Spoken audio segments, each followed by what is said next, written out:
School PS Patel 39 वर्षનો મારો અનુભવ છે એનો હું ટીચિંગમાં ઉપયોગ કરું છું। મારી જુદી જુદી મેથડ જે હું સમજાવતો જાઉં છું। ગુજરાત રાજ્ય લેવલે કેઆરપી આરપી તેમજ શિક્ષણના તમામ ક્ષેત્રોમાં લેખન સહિત તમામ જગ્યાએ કામ કરેલું છે। એવા મારા બહોળા અનુભવનો હું ઉપયોગ મારા ટીચિંગ દરમિયાન કરું છું। મારો લાભ અવશ્ય લેજો એવું ખાસ જણાવું છું। Good morning all friends. જો આપણે છેલ્લે સંઘટકતા એના કોયડા જોઈ ગયા, હવે એમાં લખાણ સંબંધિત પ્રશ્ન છે એના ઉપર આવું છું। 9.3 છે લખાણ સંબંધિત 9.3। તો એમાં એવું કહ્યું છે નીચેના સંકેતો દ્વારા દર્શાવાતી સંઘટકતાનો પ્રકાર સૂચવો અને સંઘટકોની રચના દોરો। चलो पहलू सूत्र आपने आपेलू है कि પછી ચોરસ કૌંસ છે CrH2O twice Cr પછી H2O twice। ચલો પછી છે C2O4 twice C2O4 twice ચોરસ કૌંસ પૂરો। આવું આપણે સંકેત આપેલું છે। આમાં કયા પ્રકારની સંઘટકતા હોય એ આપણે નક્કી કરવાનું છે। चलो હવે પહેલા તો જે મધ્યસ્થ ધાતુ આયન છે એનો સવર્ગાંક કેટલો છે નક્કી કરો।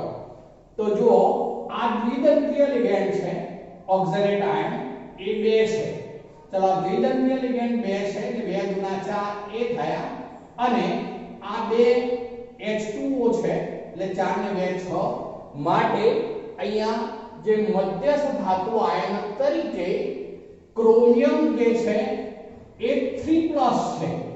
કેવી રીતે 3+ એ મેં નક્કી કર્યું એ બોલું છું જોજો। આ K+1 માટે Z-1 કહેવાય।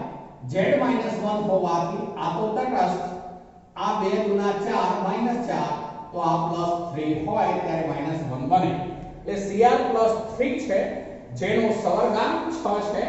6 સવર્ગાંક વાળું સંયોજન એ અષ્ટફલકીય હોય। પહેલી તો વાત જ્યારે તેમાં બે સમાન લિગેન્ડ હોય ત્યારે હંમેશા ભૌમિતિક સંઘટકતા સિસ અને ટ્રાન્સ શક્ય બનશે।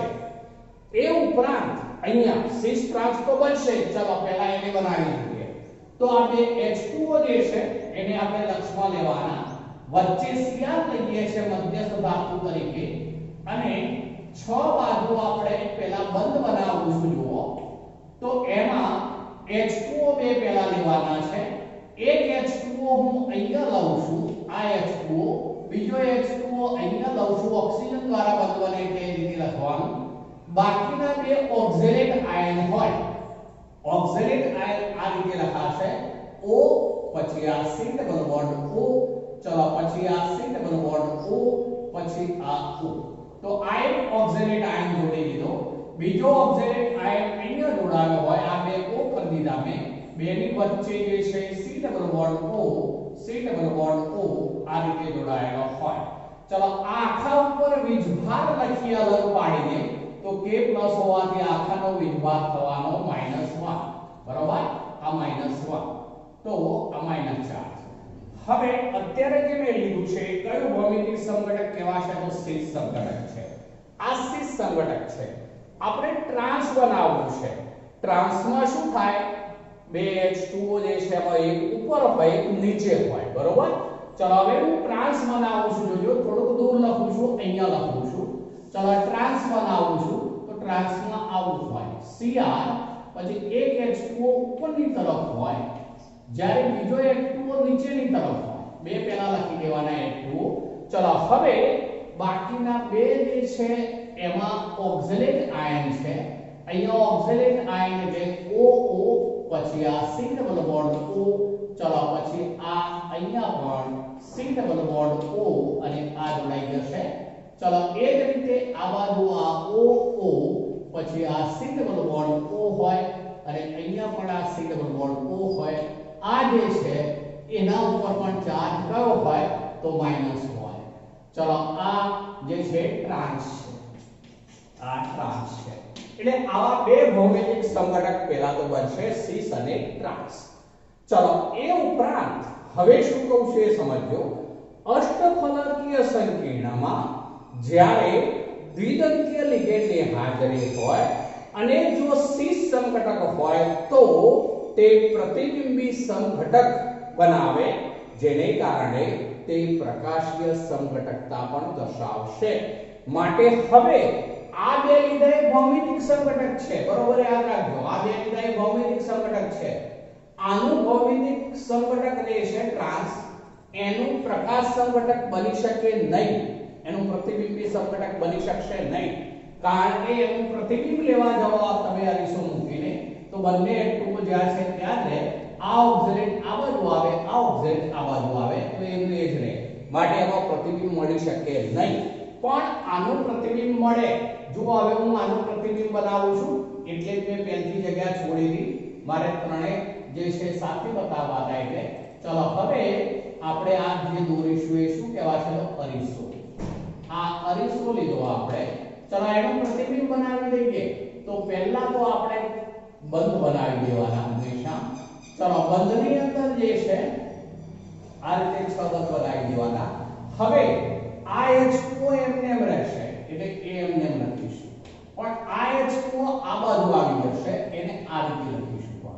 OH2 આ જે છે એ ઓક્સિજન દ્વારા જોડાઈને એવું કરી દીધું આપણે.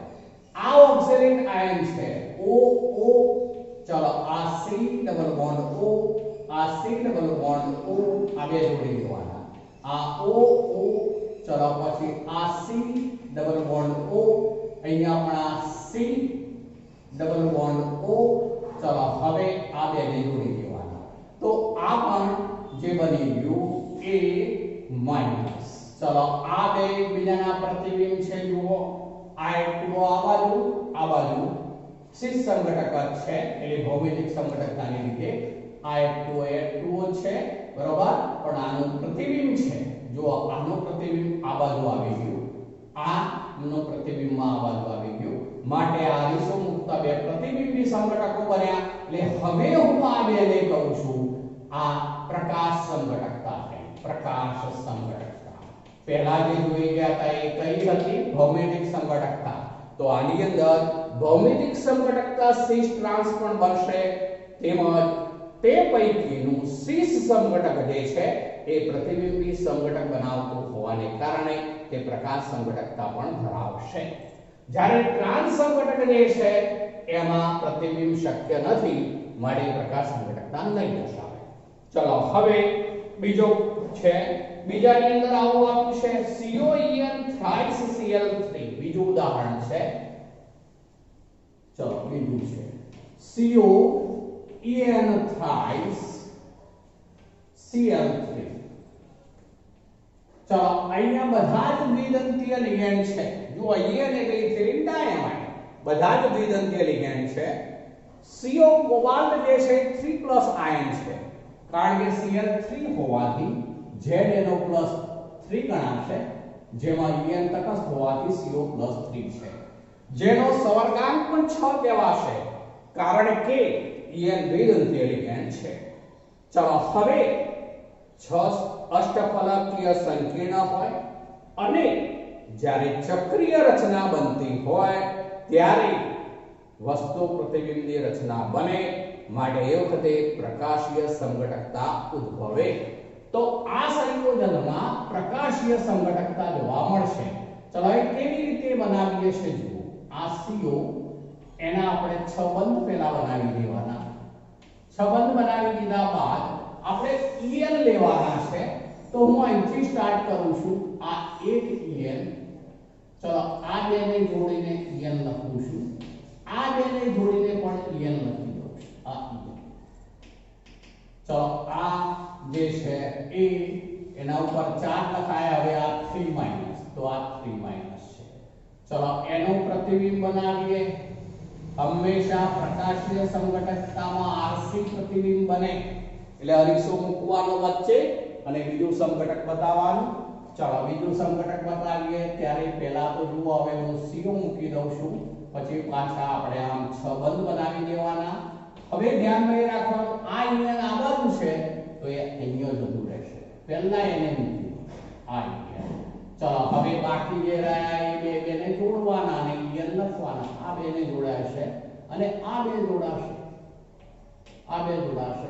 હવે આખા ઉપર ચાર્જ કયો તો 3 માઈનસ ચાર્જ.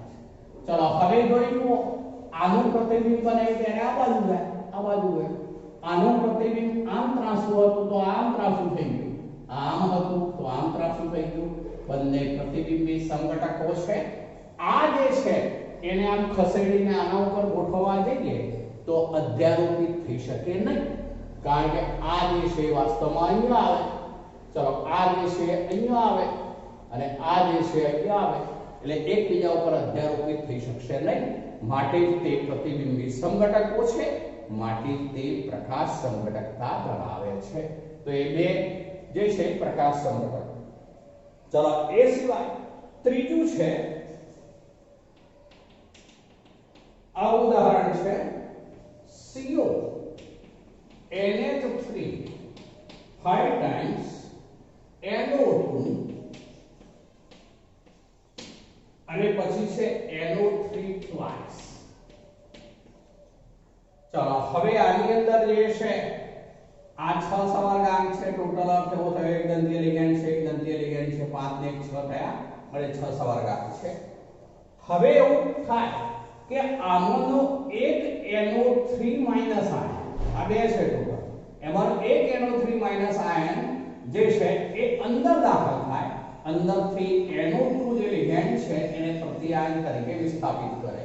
તો હવે આવું બનશે, એમાં CO NH3 5 times NO3 અંદર લાવ્યા આપણે, NO2 શિફ્ટ થાય, વિસ્થાપન પામે NO3 દ્વારા, એટલે એક જ NO3 અંદર આવશે, જેથી હવે આવું બનવાનું NO3 NO આવું બનવાનું.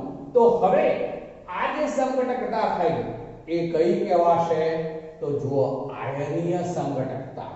બંનેમાં આયનો જુદા જુદા બન્યા અને આયનીય સંઘટકતા કહેવાશે. આમાંથી NO2 જે છે એનું વિસ્થાપન થયું કહેવાશે NO3 દ્વારા, અને માટે આ પ્રકારની સંઘટકતા એ આયનીય સંઘટકતા તરીકે ઓળખાશે. તો એ આયનીય સંઘટકતા બનશે.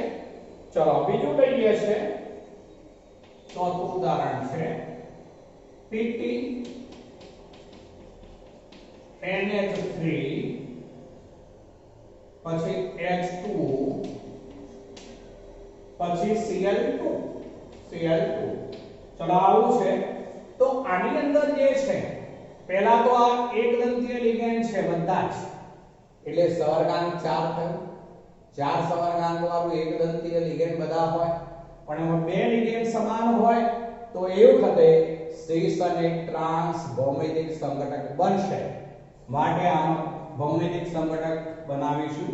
તો એમાં આવું કરીએ, આ PP, ચલો એના આ બે Cl, જ્યારે બાકીના બે માં એક NH3 છે, એક H2O છે. ચલો આ તટસ્થ છે. આ સીસ સંઘટક, કારણ કે બે Cl પાસે છે, પણ એને બદલે આવું કરી દઈએ, એક Cl અહીંયા હોય, એક Cl અહીંયા હોય, વિકર્ણ પર વિરુદ્ધ દિશામાં. એક NH3 આ અને આ જે છે એ આપણે H2O લખીએ ત્યારે ધ્યાન એ રાખવાનું, અહીંયા આપણે H આવું લખવાનું. જો H2O લખીએ ત્યારે આ OH આવું લખીશું. અહીંયા H2 આવું ઓક્સિજન દ્વારા બંધ બને એવું બતાવવાનું, અને અહીંયા હું NH3 લખું છું. ચલો તો આ PT Cl સામે માટે આ શું થઈ ગયું તો ટ્રાન્સ. ચલો આશીષ, તો કયા પ્રકારની સંઘટકતા થઈ? ભૌમિતિક સંઘટકતા. તો આમાં ભૌમિતિક સંઘટકતા જોવા મળે છે એવો અર્થ થયો. ચલો બીજું એક છે 9.4 છે, એમાં આવું કયું છે 9.4 CO NH3 5 times. ચલો પછી છે Cl ચોરસ કૌંસ પૂરો, પછી SO4 અને બીજું કયું છે CO NH3 5 times, પછી SO4 છે અને Cl છે. ચલો હવે આ બે જે છે એમાં એવું કહ્યું છે આપણને આયનીય સંઘટકો છે તેના પુરાવા આપો. આ આયનીકરણ સમઘટકતા ધરાવશે એવા છે. હવે એમાં આમાં પ્રતિ આયન તરીકે SO2- છે, માટે તેના દ્રાવણમાં તેનું આયનીકરણ થશે ત્યારે SO2- મુક્ત થવાના. માટે આવા દ્રાવણમાં BaCl2 ઉમેરીશું ત્યારે BaSO4 ના સફેદ રંગના અવક્ષેપ આપણને મળશે.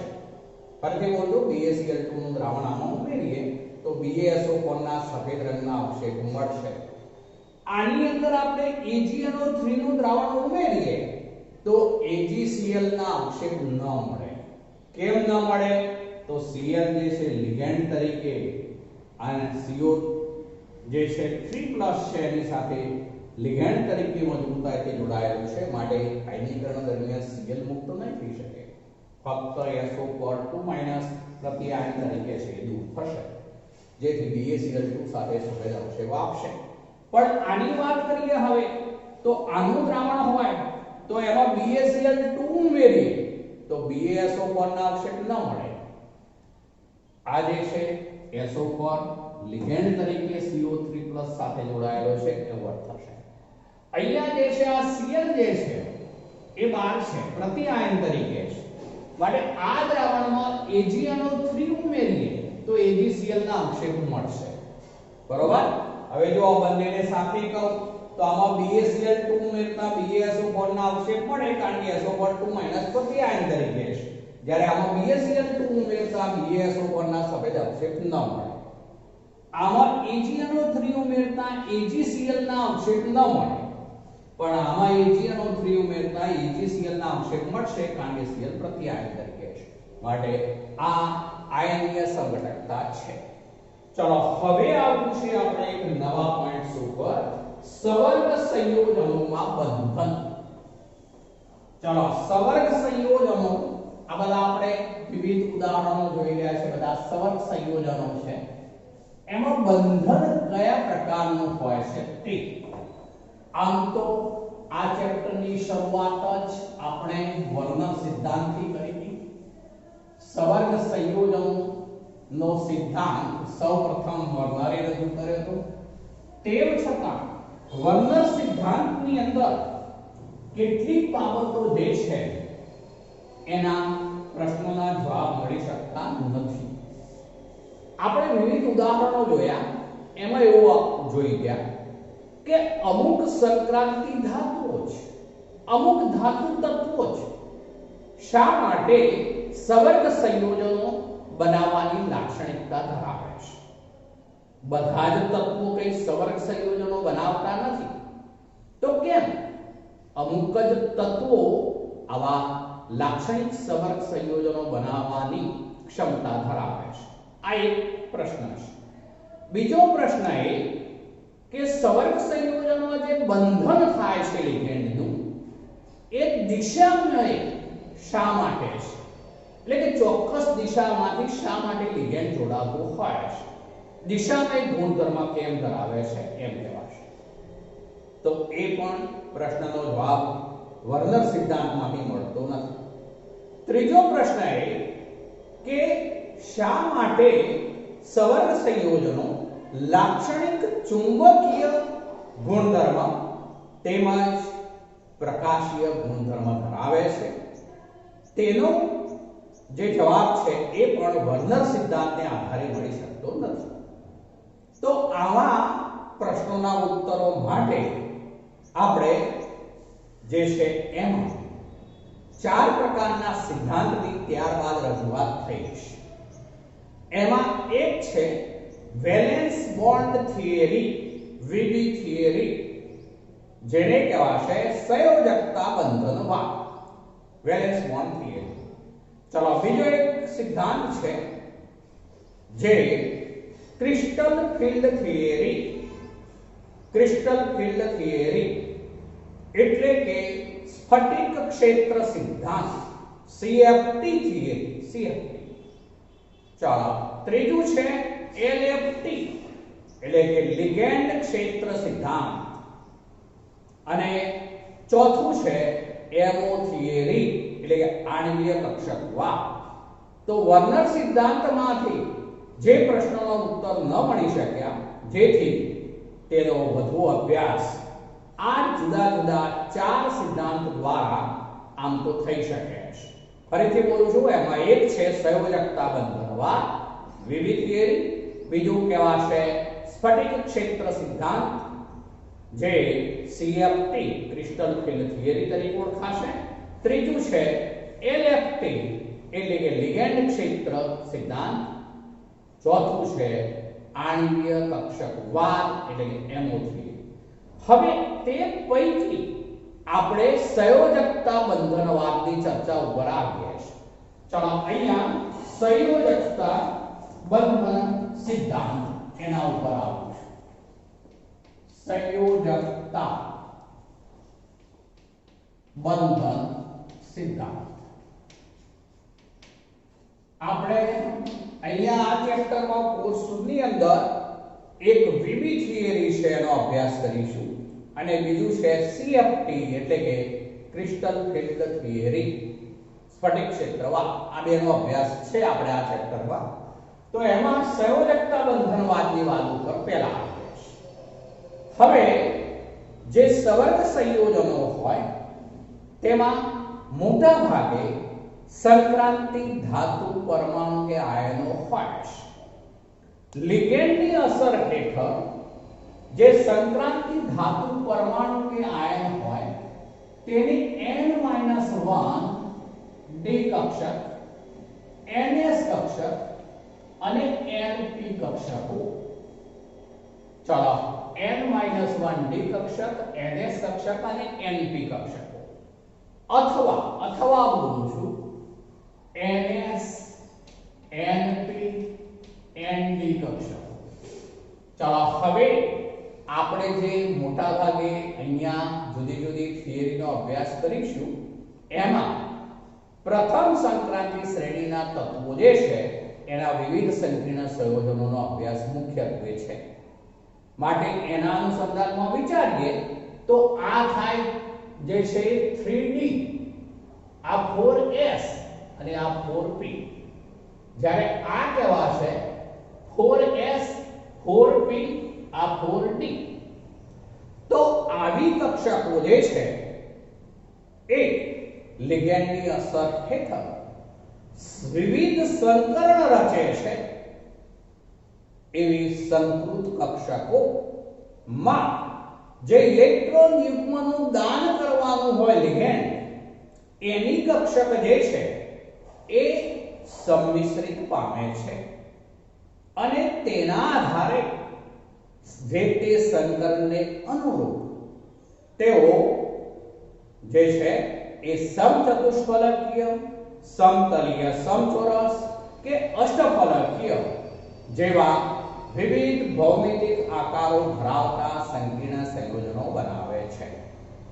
ફરીથી બોલું છું, લિગેન્ડની અસર હેઠળ જે સંક્રાંતિ ધાતુ પરમાણુ કે આયન હોય કે ધાતુ પરમાણુ કે આયન એવું કહી શકીશું, તેની n-1 d, ns, np અથવા ns, np, nd કક્ષકો એકબીજામાં સંમિશ્ર પામી અને સમાન સંકૃત કક્ષકો રચે છે.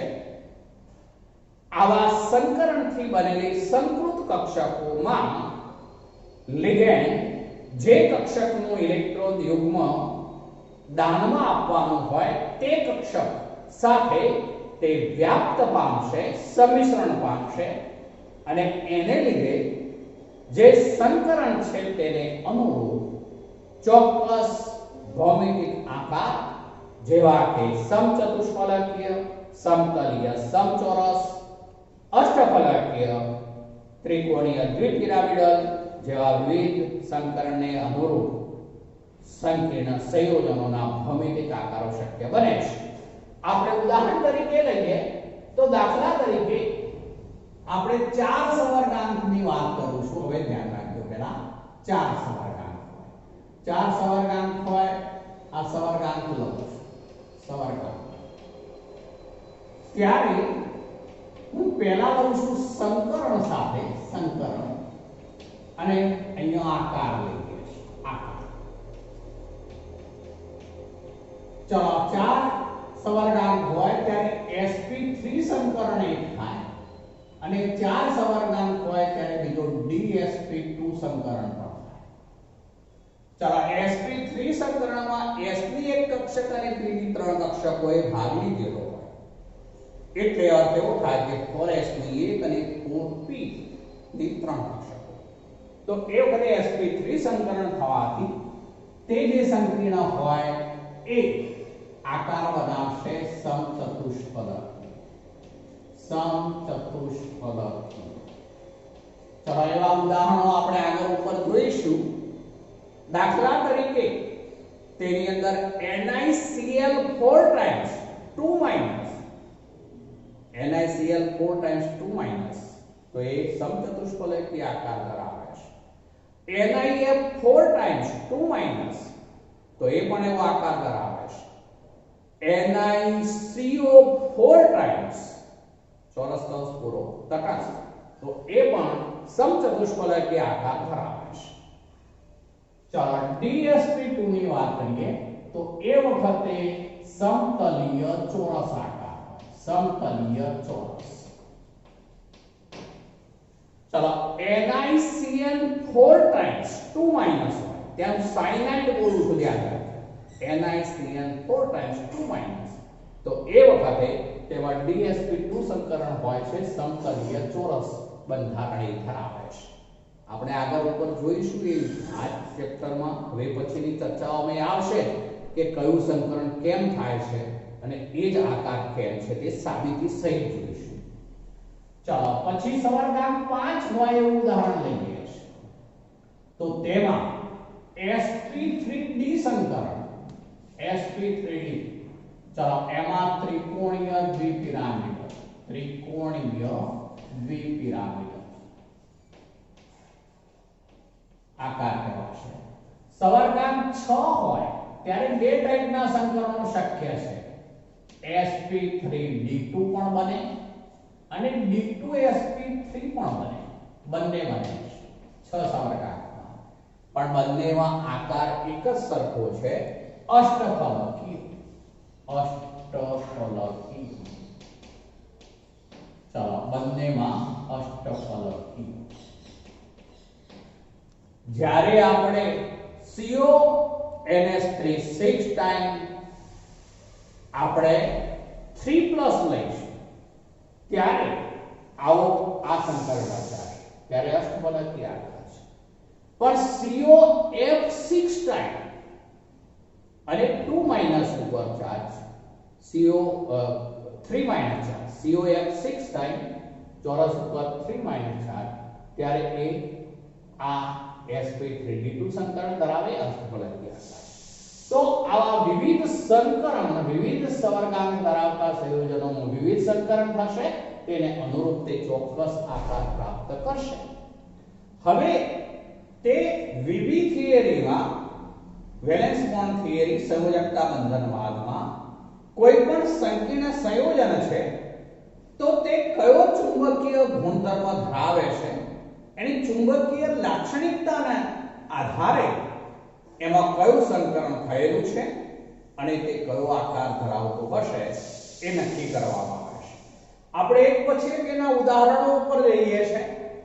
ચલો તો એમાં હું પહેલા એક થિયરી ઉપર આવું છું જેમાં આપણે CONH3 6 ટાઈમ 3+ આવું સંકીર્ણ લઈએ છીએ. ચલો આમાં કયા પ્રકારની રચનાઓ હોય છે કયો આકાર થશે એ સમજૂતી ઉપર જવું છે. સૌથી પહેલા આવી કોઈ પણ થિયરી હોય ત્યારે મધ્યસ્થ પરમાણુ જે છે એ કયો ધાતુ પરમાણુ કે આયન છે એ નક્કી કરવાનું. જેમ કે અહીંયા કોબાલ્ટ છે પણ હવે કોબાલ્ટનો વીજભાર કેટલો એ નક્કી કરો. આ Z+3 છે લિગેન્ડ NS3 એ તો તટસ્થ એટલે 6 * 0 થઈ જશે માટે કોબાલ્ટનો વીજભાર +3 છે. અહીંયા કોબાલ્ટ તત્વ તરીકે છે કોબાલ્ટનો પરમાણ્વીય ક્રમાંક યાદ કરી લો તો 27. હવે +3 આયન છે એટલે ફોરેસ કક્ષકમાંથી 2 ઇલેક્ટ્રોન ગયેલા હોય અને 3D માંથી 1 ગયો હોય, માટે 3D માં કેટલા ઇલેક્ટ્રોન હોવાના? તો 6 ઇલેક્ટ્રોન. તો હવે હું CO3+ ની રચના લખું છું. અહીંયા જોજો CO3+. ચલો CO3+ ની રચના આવી હોય એ આ, પછી 3D ની 5 કક્ષકો દોરું છું હું. પહેલા ધ્યાન રાખજો, આ 3D ની 5 કક્ષકો દોરીશ. ચલો એમાં કેટલા ઇલેક્ટ્રોન છે? તો 6 ઇલેક્ટ્રોન. કેવી રીતે 6? ફરીથી એકવાર બોલું છું. CO નો પરમાણુ ક્રમાંક 27, માટે મૂળ ઇલેક્ટ્રોન રચના લઈએ તો Kr 3D 7 હોય અને 4s2 હોય. પણ હવે +3 બનાવીએ ત્યારે 4s ના 2 ગયા હોય, 3D માંથી 1 જાય એટલે 3D માં બાકી રહ્યા હોય 6. 3D માં 6 ઇલેક્ટ્રોન બાકી છે. અર્થ કેવો થશે? 4s ખાલી થઈ ગઈ, આ 4s જે ખાલી થઈ ગઈ એવો થશે. 4p ની 3 કક્ષકો જે ખાલી હોય, આ 4p. ચલો અહીંયા આવું થવાનું. 3D માં 6 એટલે 1 2 3 4 5 અને આ છઠ્ઠું 3D 6. હવે આ CO3+ ની રચના છે. હવે સંકરણની વાત આવે છે. હવે સંકરણ જે છે એ એના ચુંબકીય લાક્ષણિકતાઓ પરથી નક્કી થાય છે. હવે શું બોલું છું એ સમજો. આ જે સંકીર્ણ છે CONS3 તે પ્રતિચુંબકીય ગુણધર્મ ધરાવે છે. ચલો પ્રતિચુંબકીયનો અર્થ એવો થયો કે તેના બંધારણમાં એક પણ અયુગ્મિક ઇલેક્ટ્રોન નથી, બધા જ ઇલેક્ટ્રોન યુગ્મિક છે. ફરીથી બોલું છું, CONS3 એ પ્રતિચુંબકીય બંધારણ ધરાવે છે એવું પ્રાયોગિક રીતે સાબિત થયું છે. એટલે એનો અર્થ એવો થયો કે તેના બંધારણમાં તમામ ઇલેક્ટ્રોન યુગ્મિત જ હોય, કોઈ અયુગ્મિત ઇલેક્ટ્રોન નથી. માટે હવે આપણે એના પર સંકરણ માટે વિચારીએ તો અર્થ એવો થશે કે આ ઇલેક્ટ્રોન અહીંયા આવશે, આ ઇલેક્ટ્રોન પણ અહીંયા આવશે. ફરીથી બોલું તો જો આ ઇલેક્ટ્રોન અહીંયા આવશે, આ ઇલેક્ટ્રોન અહીંયા આવશે, જેને કારણે હવે આ 2 કક્ષકો ખાલી થઈ જશે. ચલો એ 2 કક્ષકો ખાલી થશે એટલે આવું થઈ જવાનું. એ હવે આ 3 કક્ષકોમાં 2 ઇલેક્ટ્રોન થઈ જશે. ચલો આ 2 હતા, આ ઇલેક્ટ્રોન અહીંયા આવે એટલે એ પણ 2 થઈ ગયા, આ ઇલેક્ટ્રોન અહીંયા આવે એટલે એ પણ 2 થઈ ગયા. ચલો આ ત્રણેય કક્ષકો જે છે એમાં 2 ઇલેક્ટ્રોન યુગ્મિત સ્વરૂપે થઈ ગયા. પણ હવે આ 2 કક્ષકો ખાલી થવાની, જે ખાલી કક્ષકો થશે એ સંકરણમાં ભાગ લઈ શકશે. એટલે એનો અર્થ એવો થયો કે 3D ની 2 ખાલી કક્ષકો સંકરણમાં ઉપયોગમાં આવશે. હવે આપણે લિગેન્ડ કેટલા જોડવા છે જુઓ તો NS3 6 ટાઈમ. આ એક દંતીય લિગેન્ડ છે બધા જ, માટે 6 ઇલેક્ટ્રોન યુગ્મો આપશે. માટે 6 કક્ષકો વચ્ચે સંકરણ થવું જોઈએ. સંકરણનો અર્થ એ થયો કે જુદી જુદી ઊર્જા તફાવત ધરાવતી કક્ષકો એકબીજામાં સંમિશ્ર પામે અને સમાન ઊર્જા ધરાવતી નવી કક્ષકોની રચના કરે, એને સંકરણ કહેવાય. એટલે આ 2 કક્ષકો હવે સંકરણમાં ભાગ લેશે. માટે હવે આ 2 3 4 5 અને 6, તો એ 6 કક્ષકોનું સંકરણ આપણે બતાવીશું. ચલો 6 કક્ષકો આ નવી બનાવું છું. હવે હું ધ્યાન રાખજો 1 2 3 4 5 અને 6, બરોબર? 1 2 3 4 5 અને 6. આ કયું સંકરણ થઈ ગયું એને આપણે આ રીતે બતાવી દઈએ છે. આ સંકરણ કહેવાશે તો D2, કારણ કે આ 2 D કક્ષકો ખાલી થઈ, n-1 D કક્ષકો છે એટલે D2sp3. તો આ D2sp3 સંકરણ, D2sp3 સંકરણ. ચલો હવે એ સંકરણ પામેલી કક્ષકો જે હોય એમાં લિગેન્ડ જે છે એ પોતાના ઇલેક્ટ્રોન યુગ્મો આપશે. લિગેન્ડ જે છે એ પોતાના ઇલેક્ટ્રોન યુગ્મો આપશે. ચલો હવે CONS3 6 ટાઈમ 3+ ની રચના થઈ છે. આ સંકરણ થઈ ગયું જે D2sp3 છે સંકરણ CO3+ ની જ વાત છે આ CO3. ચલો આ આખું સંયોજન લઈએ છે તો એમાં આવું બતાવી દઈશું. હવે આ જ રચના પણ આ બધી જગ્યાએ ઇલેક્ટ્રોન યુગ્મો દાખલ કરી દેવાના. તો હવે આ જ બાબતનું ફરીથી દોરું છું, જોજો.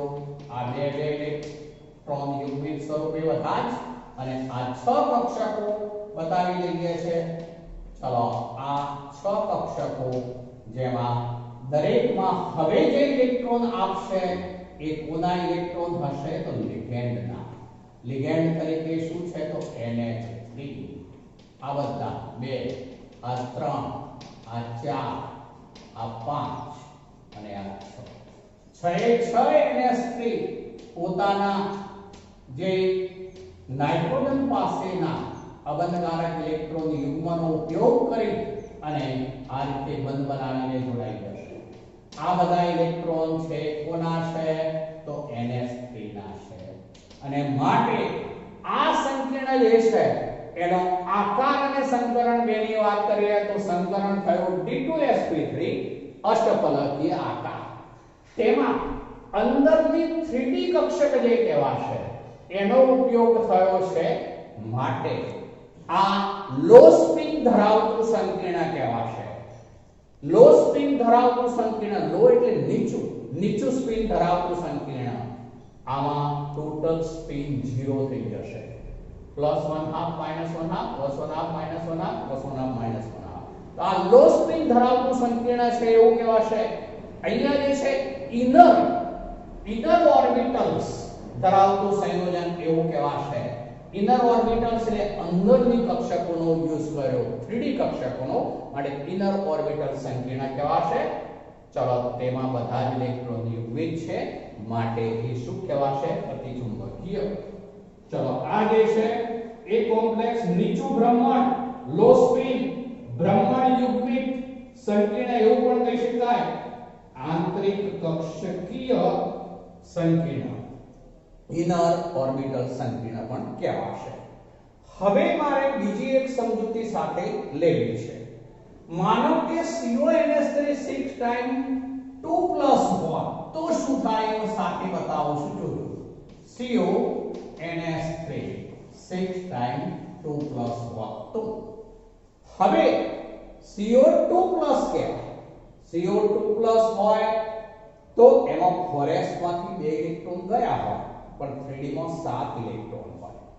ચલો 3D માં 7 ઇલેક્ટ્રોન હોય બરોબર. ડાયરેક્ટ પૂરું ધ્યાન રાખજો. તો એ વખતે અહીંયા પણ 2 ઇલેક્ટ્રોન હોવા. 3D 7 હોય એટલે CO2+ પછી બોલું છું તો એ વખતે અહીંયા પણ 1 ઇલેક્ટ્રોન હોવા. ચલો આ જે છે એનો ચુંબકીય ગુણધર્મ જે છે એ અનુચુંબકીય જોવા મળે છે. અનુચુંબકીયનો અર્થ એવો થયો કે તેના બંધારણમાં એક અયુગ્મિક ઇલેક્ટ્રોન રહેલો છે. એક કે વધુ પણ અયુગ્મિક ઇલેક્ટ્રોન રહેલા છે. ચલો અહીંયા જ્યારે ઇલેક્ટ્રોન હશે ત્યારે હવે આવી પુનઃ ગોઠવણી વાળી રચના શક્ય નહીં બને. તો એ વખતે આ 2 ડી કક્ષકો ખાલી નહીં થાય. માટે એ વખતે આ જે છે એ આઉટર એટલે પાછળની 2 ડી કક્ષકોનો ઉપયોગ કરે સંકરણમાં. એ વખતે અહીંયા આગળ 4D પણ આવેલી હોય. 4D ની 5 કક્ષકો આવેલી હોય. ધ્યાન રાખજો 4D ની 5 1 2 3 4 ને 5. તો એ વખતે આ 2 કક્ષકો ઉપલબ્ધ ન હોવાથી તે 4D ની 2 કક્ષકોનો સંકરણમાં ઉપયોગ કરે. એટલે એ વખતે આ સંકરણ કહેવાશે sp3d2. પાછળની 2 ડી કક્ષકો આ વાપરશે માટે એને કહેવાશે આઉટર ઓર્બિટલ સંકીર્ણ કહેવાશે. જે હાઈ સ્પિન સંકીર્ણ બન્યું કહેવાય. કારણ કે એમાં અહીંયા 2 ઇલેક્ટ્રોન હોવાના પણ આ 3 1 1 1 એટલે સ્પિન ગણીએ આપણે તો +1/2 માટે હાઈ સ્પિન કહેવાય. ઊંચું સ્પિન ધરાવતું સંકીર્ણ જેમાં ભ્રમણ વધુ છે એવો અર્થ થાય. માટે ઊંચું ભ્રમણ ભ્રમણ મુક્ત સંકીર્ણ બાહ્ય કક્ષીય સંકીર્ણ, બાહ્ય કક્ષીય એટલે બહારની કક્ષકોનું 4D કક્ષકોનો આ ઉપયોગ કરશે માટે બાહ્ય કક્ષીય સંકીર્ણ તરીકે ઓળખાશે. તો આ બાહ્ય કક્ષીય સંકીર્ણ કહેવાશે કારણ કે 4D કક્ષકોનો એ સંકરણમાં ઉપયોગ કરશે. એ વખતે sp3d2 પણ આકાર તો અષ્ટફલકીય છે. ચલો એમાં 3 અયુગ્મિત ઇલેક્ટ્રોન હોવાના માટે હાઈ સ્પિન, ઊંચું સ્પિન, બરોબર. એને બદલે આવું એક સંકીર્ણ લઈએ COF6 ટાઈમ 3 તો આમાં પણ CO3 પ્લસ જ છે પણ આ જે છે અનુચુંબકીય છે, આ અનુચુંબકીય. ચલો COF6 ટાઈમ 3 જેમાં પણ 6 સવર્ગાંક થવાનું માટે તેમાં હવે અનુચુંબકીય બનાવવું છે. જુઓ તો એનો અર્થ એવો થયો કે તેના બંધારણમાં અયુગ્મિત ઇલેક્ટ્રોન હશે. CO3 પ્લસ છે આમાં કારણ કે આ Z3 માઈનસ તો CO તો પ્લસ 3 કારણ કે F માઈનસ 1 એટલે આ રચના તો આ જ. ચલો હવે આની અંદર આ નિર્બળ લિગેન્ડ છે, આ પ્રબળ લિગેન્ડ છે. થોડીક સ્પષ્ટતા સાથે એ કરું છું. પ્રબળ લિગેન્ડ હોય ત્યારે આ 6 ઇલેક્ટ્રોન જે છે એ આ યુગ્મિત સ્વરૂપમાં ગોઠવાય છે પણ આ નિર્બળ લિગેન્ડ છે માટે એમાં ઇલેક્ટ્રોન છૂટા રહે છે. તો એ વખતે આ રચનામાં ફેરફાર થઈ શકશે નહીં. આ રચનામાં ફેરફાર નહીં થઈ શકે એ સિવાય 6 લિગેન્ડ જોડવા માટે 6 કક્ષકો વચ્ચે સંકરણ કરાવવું પડે. એટલે આ 1 આ 4 થઈ પાંચમી અને છઠ્ઠી એટલે આ 4D ની બે કક્ષકોનો જ સંકરણમાં ઉપયોગ કરશે. તો હું એનું પણ સીધું સંકરણ વારીમાં લખું છું. sp3d2 સંકરણ ની વાત લખીએ છે CO3 પ્લસ છે એમાં. તો હવે આવું થશે. હવે આ AR ચલો 3D ની 5 કક્ષકો જે છે એમાં જેમ છે ઇલેક્ટ્રોન એમને જ રહેશે. આ ઇલેક્ટ્રોન રચનામાં કોઈ ફેરફાર નહીં થાય પણ હવે આ 4s ની 1 4p ની 3 અને 4d ની 2 એમ 6 કક્ષકો જે છે એમની વચ્ચે સંકરણ થવાનું. આ 6 કક્ષકો વચ્ચે સંકરણ થયું, નવી 6 કક્ષકો બની. આ જે બન્યું એ સંકરણ કયું કહેવાશે તો તેમાં s ની 1 છે p ની 3 છે, s ની 1 છે p ની 3 છે d ની 2 છે એટલે sp3d2 સંકરણ કહેવાશે. ચલો એ સંકરણ પામેલી કક્ષકોમાં હવે જ્યારે COF6 ટાઈમ આપણે જોડવું છે 3 તો એમાં આવું બતાવાય આ જેમ છે એમને જ કોઈ ચેન્જ નહીં, આ છે એમને જ. ચલો આમાં 4 અયુગ્મિત ઇલેક્ટ્રોન હોવાથી તે અનુચુંબકીય જ હોય. હવે આ 6 કક્ષકો જે છે એમની વચ્ચે આપણે સંકરણ થયેલી કક્ષકોમાં ઇલેક્ટ્રોન કોના બતાવીશું લિગેન્ડના. આ લિગેન્ડના ઇલેક્ટ્રોન દાખલ કરીએ છે. હવે લિગેન્ડ તરીકે અહીંયા શું છે તો F-. અહીંયા F- લિગેન્ડ છે એ પોતાના ઇલેક્ટ્રોન જે છે આપશે. આ F- એવો અર્થ થશે આ F-. તો sp3d2 સંકરણ પણ આનો પણ આકાર તો કયો અષ્ટફલકીય છે. આ જે છે એ હાઈ સ્પિન ઊંચું સ્પિન ધરાવતું સંકીર્ણ કહેવાશે. હાઈ સ્પિન ઊંચું સ્પિન ધરાવતું આને કહેવાશે. અને બીજું કહીશું એને બાહ્ય કક્ષીય ઊંચું ભ્રમણ મુક્ત સંકીર્ણ એવું કહેવાશે. તો આમાં કોઈ પણ નિર્બળ લિગેન્ડ આપણે F- લીધો હોય, Cl- લીધો હોય, અહીંયા Br- લીધો હોય, ઇવન H2O લીધું હોય તો આવા બધા લિગેન્ડ નિર્બળ ગણાશે. એ વખતે તે બધા જ સંકીર્ણો સંયોજનો અનુચુંબકીય હોય છે માટે તેમાં અયુગ્મિત ઇલેક્ટ્રોન હોવાથી તેમાં આ ઇલેક્ટ્રોન રચનામાં પુનઃગોઠવણી થઈ શકે નહીં માટે 3D કક્ષક સંકરણ માટે ઉપયુક્ત નહીં બને. એ વખતે 4D ની બે કક્ષકોનો ઉપયોગ થશે માટે sp3d2 સંકરણ થવાનું અને બાહ્ય કક્ષક સંકીર્ણ એટલે કે આઉટર ઓર્બિટલ જે છે એવું સંકીર્ણ બનવાનું, હાઈ સ્પીડ સંકીર્ણ બનવાનું. તો આ રીતે આપણે બે ટાઈપના સંકરણ sp3d2 અને d2sp3 જોયા. બંનેમાં આકાર એક સરખો જ છે, અષ્ટફલકીય છે. વિવિધ ઉદાહરણો યાદ રાખવા પડશે. અહીંયા પ્રબળ લિગેન્ડ હોય ત્યારે આ શક્યતા છે, નિર્બળ લિગેન્ડ હોય ત્યારે આ શક્યતા છે. તો મિત્રો આજે આટલે સુધી રાખીએ.